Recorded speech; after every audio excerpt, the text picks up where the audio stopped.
May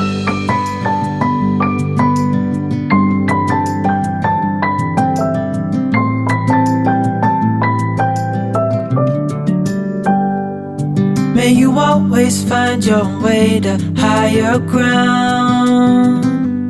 May you always keep your head held up high. Pretty little thing, you're a diamond in the rough, shining from within. I can tell that you're tough. Just the sight of you when I'm at my weakest point makes a world of difference. Oh, you make me strong. हर मौसम की अपनी ही खूबसूरती भी होती है और अपने कुछ चैलेंजेस भी होते हैं। बारिशें किसे पसंद नहीं होती हैं। बारिश की पहली बूंदें बहुत ज़्यादा प्यार लेके आती हैं, चेहरे पे इंस्टेंट मुस्कुराहट ले आती हैं। लेकिन ये चीज़ डिनाई नहीं कर सकते कि इस मौसम के अपने ही कुछ अलग चैलेंजेस हैं जिनके साथ हमें डील करना पड़ता है। बारिश जैसे ही शुरू होती है, सबसे पहली परेशानी जो हमारी चालू होती है वो होती है कपड़ों से। जैसे ही बारिश शुरू होती है, सबसे पहले भागो कपड़ों को अंदर लाओ सुखाने के लिए। अंदर अगर हम उन्हें सुखाते भी हैं तो 2-2 3-3 दिन तक वो सूखते नहीं हैं। सूख जाते हैं तो अजीब सी स्मेल उनमें से आती रहती है जो कि जाती नहीं है। इन सब परेशानियों को हैंडल करने के लिए आपके पास घर में इस तरीके का एक फोल्डेबल ड्राइंग रैक ज़रूर होना चाहिए। हर समय अगर बाहर रस्सी पे कपड़े सूख रहे हैं तो पता नहीं चलता कब बारिश हो जाएगी और कब भागना पड़ेगा उन कपड़ों को अंदर लाने के लिए। कपड़ों को अंदर लाने के बाद भी एक डेडिकेटेड जगह होनी चाहिए जहाँ पे हम उन्हें सुखा पाएँ, वरना गीले कपड़े पूरे घर में फैले रहते हैं। कभी पलंग पे आपको दिख जाएंगे, कभी चेयर पे, कभी टेबल पे, हर जगह वो घर पे सूख रहे होते हैं और जो स्मेल उनमें से बुरी आती है वो अलग। मैं इस तरीके का spacious foldable drawing rack with wheels ज़रूर रेकमेंड करूँगी जो सबके घर में होना चाहिए, क्योंकि ये बहुत फ़ायदेमंद है। व्हील्स होने की वजह से और फोल्डेबल होने की वजह से ये काफ़ी कॉम्पैक्ट हो जाता है और जब आपको नहीं चाहिए कहीं भी किनारे पे रख दीजिए, बहुत ज़्यादा जगह ये ऑक्यूपाई नहीं करता है।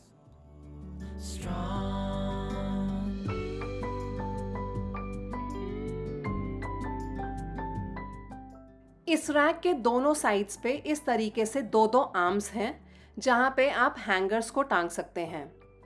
ये साइडवेज आर्म्स होने की वजह से बहुत ज़्यादा स्पेशियस ये रैक हो जाता है, क्योंकि हम बहुत सारे हैंगर्स एट अ टाइम इस पे टांग के कपड़ों को सुखा सकते हैं और हैंगर्स में टंगे हुए कपड़े ज़्यादा जल्दी सूखते हैं, हर तरफ से उन्हें हवा लगती है।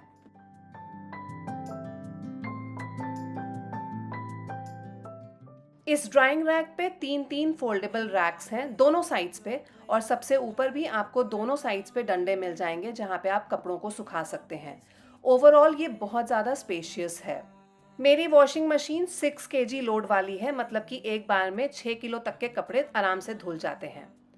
अगर मैं ये वॉशिंग मशीन 2 बार लगाऊं, मतलब रफली 12 किलो कपड़े, ये सारे ही 12 किलो कपड़े एक बार में मैं इस ड्राइंग रैक में सुखा सकती हूँ। इतना स्पेस इसमें मुझे आराम से मिल जाता है।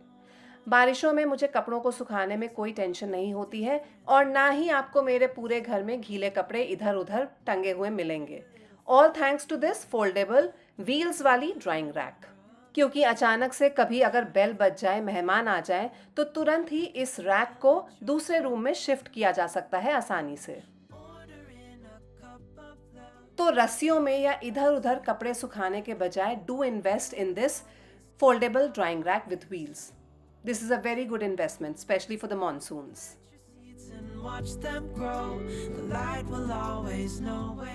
कपड़ों को हमेशा फैन के नीचे ही सुखाइए ताकि ना कपड़ों से स्मेल आए और ना ही जहाँ पे आप कपड़े सुखा रहे हैं उस कमरे से अजीब सी गीले कपड़ों की वजह से स्मेल आए।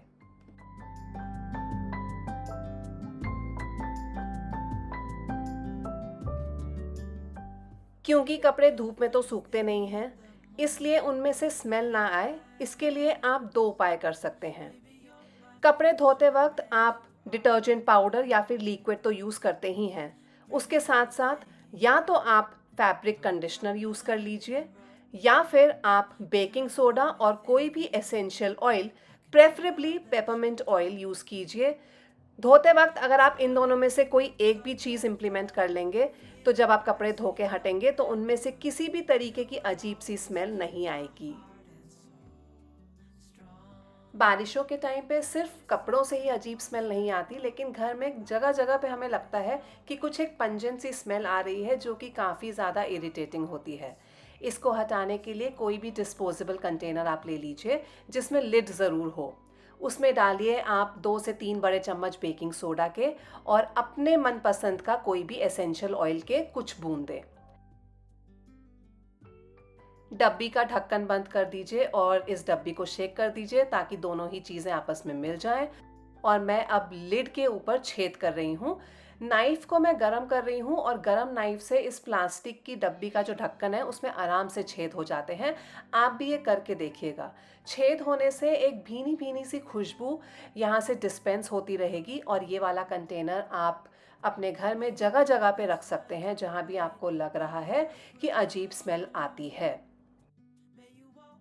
ये जो छोटे छोटे हम घर में जुगाड़ कर लेते हैं ये बहुत ज़्यादा इफ़ेक्टिव होते हैं। ना ज़्यादा हमें पैसा खर्च करने की ज़रूरत पड़ती है और ना ही बहुत ज़्यादा एफर्ट लगाना पड़ता है। इस डब्बी को आप जगह जगह पे रख सकते हैं जैसे कि अपनी शू रैक में या फिर वार्डरोब्स में या फिर इवन बाथरूम्स में आप इसे रख के लीजिए ताकि हर समय एक भीनी भीनी सी अच्छी सी खुशबू महकती रहे। अगर आपको घर का जुगाड़ू काम नहीं करना है तो ये ओडोनिल वाले जेल पॉकेट्स खरीद लीजिए। डिफरेंट फ्रेग्रेंसेस में ये आपको मिल जाएंगे और सबसे बड़ी बात, महीने भर तक आराम से चलते हैं। बस एक सैशे लीजिए, ऊपर से टेयर कीजिए और अपनी मनचाही जगह पे यूज़ कीजिए। स्पेशली एरियाज जैसे अंडर द किचन सिंक या फिर आपका बाथरूम हो गया, इवन कबर्ड्स के अंदर आप इनको आराम से रख सकते हैं। These are absolutely safe and आपकी हर वो जगह जहाँ पे आप इसे प्लेस करेंगे महकती रहेगी। Nowhere to go. You will always keep my heart and soul strong. क्योंकि बरसातों के टाइम पे हर समय मौसम में नमी बनी रहती है, इसलिए इस टाइम पे वुडन फर्नीचर का ख़राब होना बहुत ज़्यादा कॉमन बात होती है। स्पेशली फर्नीचर की प्लाई का फूल जाना, ये बहुत कॉमन प्रॉब्लम है ड्यूरिंग द मॉनसून्स।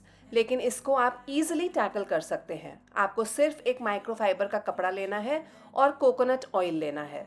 कपड़े पे थोड़ा सा इस तरीके से कोकोनट ऑयल डालिए और इस कोकोनट ऑयल से आप अपने फर्नीचर को पोंछिए। हो सके तो रोज़ इस तरीके से अपने वुडन फर्नीचर को पोंछिए।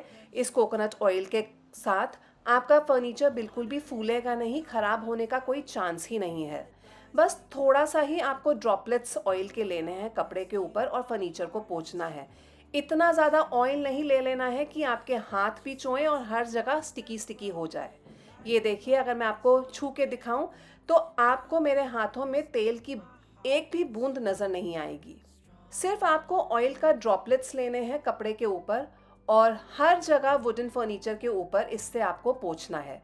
इससे होगा ये कि एक ऑयल की परत, एक ऑयल की कोटिंग बन जाएगी वुडन फर्नीचर के ऊपर, जिसकी वजह से आपकी प्लाई फूलेगी नहीं और वो खराब नहीं होगी। इतना ही नहीं, घर का कोई भी दरवाजा हो या फिर कोई भी कबर्ड का दरवाजा हो, खोलते करते वक्त अजीब सी आवाज करने लग जाता है या फिर स्टिफ हो जाता है और खोलने करने में उसे दिक्कत आती है। ऐसे में उसके हिंजेस स्टिफ हो रहे हैं, जिसको आप अगेन कोकोनट ऑयल लगा के ग्रीस करके लुब्रिकेट करके ठीक कर सकते हैं। अगर बहुत ज़्यादा स्टिफ हो गए हैं, टाइट हो गए हैं और बहुत हद से ज़्यादा आवाज़ आ रही है तो एक ड्रॉपर लेके ऑयल आप इसके ऊपर डाल के थोड़ी देर के लिए छोड़ दीजिए। उसके बाद एक्सेस ऑयल पोंछ के आप इस चीज़ को ठीक कर सकते हैं। दरवाज़ा आपका स्टिफ नहीं रहेगा और आवाज़ भी करना बंद कर देगा। Just the sight of you when I'm skin care अपनी तरफ होती है और हेयर केयर अपनी तरफ। बरसातों के टाइम पे स्पेशली समझ ही नहीं आता है, लेकिन अचानक से बहुत ज़्यादा बाल हमारे झड़ने लगते हैं। Hairs require special attention and special care during monsoons. इस टाइम पे क्योंकि बाल हमारे बहुत ज़्यादा झड़ने लग जाते हैं मौसम के चेंज की वजह से, तो हमें ज़रूर से इन्हें ऑयल करना चाहिए। अगर आपके पास आप घर पे हर्बल ऑयल बना के रखते हैं तो उससे अच्छा तो और कुछ है ही नहीं। मेथी दाना, कड़ी पत्ता, एलोवेरा जेल, ये सब आपके बालों के लिए वरदान साबित होते हैं। अगर ये सब डाल के आप हेयर ऑयल बनाते हैं और इसको अपने बालों पे रेगुलरली लगाते हैं तो हेयर फॉल की दिक्कत काफ़ी हद तक कम हो जाती है। प्रेफरेबली रात को ऑयल लगा के रखिए और सुबह शैम्पू कर लीजिए। अगर इतना टाइम नहीं है या रात को लगाना भूल गए तो एटलीस्ट 1 आध घंटा तो ज़रूर ऑयल कीजिए शैम्पू करने से पहले। हाँ, लेकिन अगर विटामिन्स मिनरल्स की कमी है आपके अंदर तो फिर कुछ नहीं किया जा सकता है, then you definitely need medications. लेकिन अदरवाइज मॉनसून के टाइम पे अगर आप रेगुलरली ऑयलिंग करेंगे और फिर शैम्पू करेंगे, this helps a lot to control the hair fall. in the rough, shining from within. बरसातों के टाइम पे मच्छर मक्खियों की प्रॉब्लम भी बहुत ज़्यादा बढ़ जाती है। आप कितना भी झाड़ू पोछा अच्छे से क्यों ना लगवा लीजिए घर पे, लेकिन मक्खियाँ फिर भी आपको लगेगा हर जगह भिन-भिना ही रही हैं। तो अब जब आप स्पेशली बारिशों में पोछा लगवाएं, तो उससे पहले पानी के अंदर या तो कोई भी सरफेस डिसइंफेक्टेंट अच्छा वाला ज़रूर यूज़ करें, सिर्फ फिनाइल से काम नहीं चलेगा, वरना एक ढक्कन डेटॉल का ज़रूर डालें। डेटॉल भी बहुत अच्छा एक एजेंट है जो कि मक्खियों को दूर भगाता है। इवन अगर आपके पास एक्सपायर्ड डेटॉल पड़ा है तो उसको आप खुद पे ना इस्तेमाल करके पोछा लगाने में इस्तेमाल कीजिए, ताकि आपके घर में मच्छर मक्खियाँ ये सब ना भिन भिनाएं। स्पेशली मक्खियों की प्रॉब्लम बहुत ज़्यादा बढ़ जाती है, पंखा भी चल रहा होता है फिर भी ये बहुत ट्रबल करती हैं। सो नेक्स्ट टाइम डेटॉल या फिर कोई भी अच्छा वाला सरफेस डिसइंफेक्टेंट ज़रूर यूज़ कीजिए पोछा लगाते वक्त। हर बार पोछा लगाने के बाद इस मॉप को आप इस बकेट में ही ना छोड़िए, ना ही आप इसको दीवार के सहारे इस तरीके से छोड़िए, वरना ना ये सूखेगा और इसमें से स्मेल आएगी वो अलग। इससे बेटर ये है कि इसको आप कहीं पे टांग के रखिए इस तरीके से कि इसका बेस ज़मीन को ना छुए। हर जगह से ये हवा को एक्सपोज्ड रहे ताकि आराम से सूख पाए। जब ये ठीक से सूखेगा तो इसमें से स्मेल नहीं आएगी और नेक्स्ट टाइम आपको इसे यूज़ करने में दिक्कत भी नहीं आएगी। Of you when I'm at my weakest point. जिस तरीके से रोज़ हमारे यहाँ पोछा लगता है उसी तरीके से रोज़ डस्टिंग भी होती है। एक और बहुत अच्छा तरीका है मक्खियों को दूर रखने का, और वो है ये। आप लीजिए कोई भी घर में पड़ी हुई स्प्रे बॉटल, उसमें डाल दीजिए 1 ग्लास भर के पानी, रेगुलर रूम टेम्परेचर वाटर ही लीजिएगा, और इसमें डाल दीजिए 1 ढक्कन भर के डेटॉल। अगेन यहाँ पे एक्सपायर्ड डेटॉल भी चलेगा क्योंकि हम इसे खुद नहीं कंज्यूम करने वाले हैं, हम इससे डस्टिंग करेंगे अपने पूरे घर की। जहाँ जहाँ जो सरफेस आप घर में रोज़ पोंछते हैं, जो आइटम्स आप पोंछते हैं, वहाँ पे ये सॉल्यूशन आप यूज़ कीजिए। रेगुलर कॉलिन की जगह या फिर रेगुलर विनेगर सॉल्यूशन की जगह ये वाला सॉल्यूशन बहुत ज़्यादा इफ़ेक्टिव होता है मक्खियों को दूर भगाने के लिए। स्पेशली आपके किचन सिंक के आसपास का एरिया, वहाँ पे ये सॉल्यूशन आप स्प्रे कीजिए और उस एरिया को अच्छे से पोंछ लीजिए। आप दिन में ये चाहे तो 10 बार भी कीजिए, कोई प्रॉब्लम नहीं है, क्योंकि ऐसा कोई केमिकल हम यूज़ कर ही नहीं रहे हैं कि आपको चिंता हो कि हम बार बार यूज़ कर सकते हैं कि नहीं। कोई भी सिंक एरिया या फिर कॉमन बेसिन यूनिट जहाँ पे मक्खियाँ ज़्यादा भिनभिनाती हैं, वहाँ पे आप ज़रूर इस सॉल्यूशन के साथ दिन में 1 या 2 बार डस्टिंग कर सकते हैं। सिर्फ इतना ही नहीं, आप अपने पूरे घर की डस्टिंग, चाहे वो टेबल पोंछना हो या फिर साइड टेबल्स हो, डाइनिंग टेबल, चेयर्स, कुछ भी जो भी आप रोज़ की डस्टिंग में अपने शामिल करते हैं, वहाँ वहाँ ये सॉल्यूशन स्प्रे करते जाइए और पोंछते जाइए, ताकि आपको मॉनसून्स में एटलीस्ट मक्खियों की प्रॉब्लम बिल्कुल ना हो। ये सॉल्यूशन बहुत ज़्यादा इफ़ेक्टिव है, एक ही बार में स्प्रे बॉटल में बना के रख लीजिए और जब भी आपको कहीं भी कुछ भी पोंछना हो तो यही सॉल्यूशन यूज़ कीजिए और मक्खियों से दूर रहिए।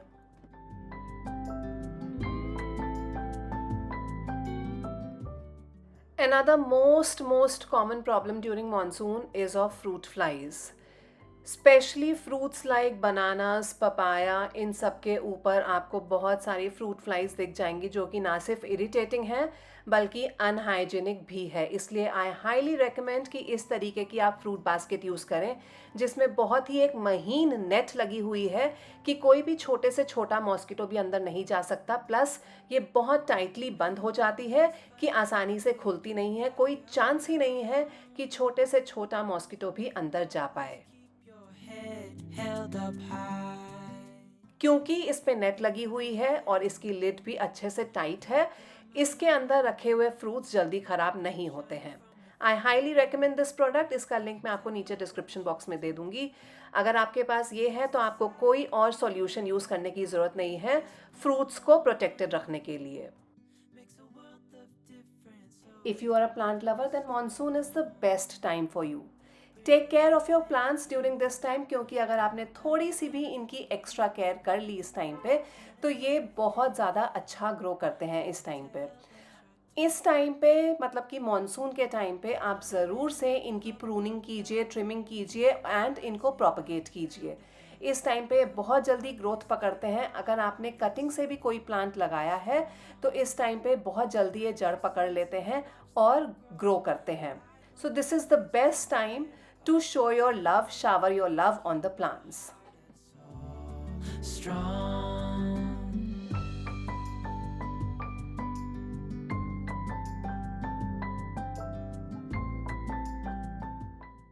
बहुत ज़रूरी है कि कहीं पे भी स्टैग्नेंट वाटर नहीं होना चाहिए, क्योंकि ये जड़ होता है बहुत सारी डिजीज़ेस का, जैसे कि malaria, dengue etcetera etcetera. Specially planters के नीचे जो आप प्लेट रखते हैं वो हमेशा क्लीन होनी चाहिए। इसलिए मेक श्योर कि जहाँ जहाँ आप प्लांट्स रख रहे हैं उसके नीचे रखी हुई प्लेट में एक बूंद पानी भी अक्यूमुलेट ना हो। जितना आप साफ रखेंगे उतने ही इस टाइम पे डिजीज़ेस से बचेंगे।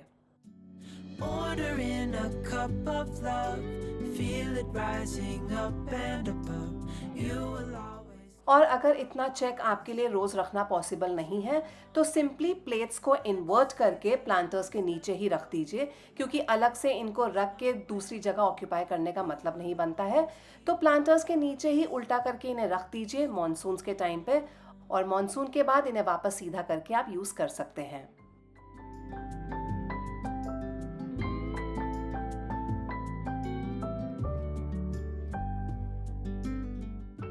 सिर्फ वाटर डिजीज़ेज़ ही नहीं, मॉनसून्स के टाइम पे फूड डिजीज़ेज़ भी बहुत होती हैं। चीज़ें जैसे कि पालक, पत्ता गोभी या फिर इवन फूल गोभी, इन सब में कीड़ा लगने का डर रहता है, तो मॉनसून के टाइम पे ये चीज़ें मत खाइए। इवन अगर आप नॉन वेजिटेरियन हैं तो एग्स और मीट इस टाइम पे अवॉइड कीजिए, क्योंकि इस टाइम पे बहुत बैक्टीरियल इन्फेक्शन पेनिट्रेट होता है। इवन एनिमल्स में काफ़ी सारे डिजीज़ेज़ होते हैं जो कि उनके थ्रू हमारे अंदर आ सकते हैं, तो ये सारी चीज़ें अवॉइड कीजिए। इंस्टेड पल्सेस एंड लेग्यूम्स जैसे कि हर तरीके की दाल, राजमा, छोले, वटाना, इन सब का कंजम्पशन आप इस टाइम पे इंक्रीज कर सकते हैं। They are all protein rich and absolutely safe to have even during monsoons. ये तो थी आज के लिए बहुत सारी मॉनसून की टिप्स, लेकिन इन टिप्स के अलावा भी मैंने ढेर सारी monsoon related problems, whether it is with your home, lifestyle, eating habits या फिर इवन किचन, पहले अपने एक वीडियो में शेयर की हुई है, जिसका लिंक मैं आपको नीचे डिस्क्रिप्शन बॉक्स में दे दूंगी। Do check it out. Detail में हर चीज़ वहाँ पे डिस्कस की हुई है। आपको हर प्रॉब्लम का सॉल्यूशन इस वीडियो में मिल जाएगा। फॉर नाउ अब मैं लेती हूँ आप सबसे अलविदा। मिलूंगी जल्द ही अपने अगले वीडियो में आप सबके साथ। Till then take care, keep smiling and keep watching. I will be back soon with another video and happy monsoons. Plant your seeds and watch them grow. The light will always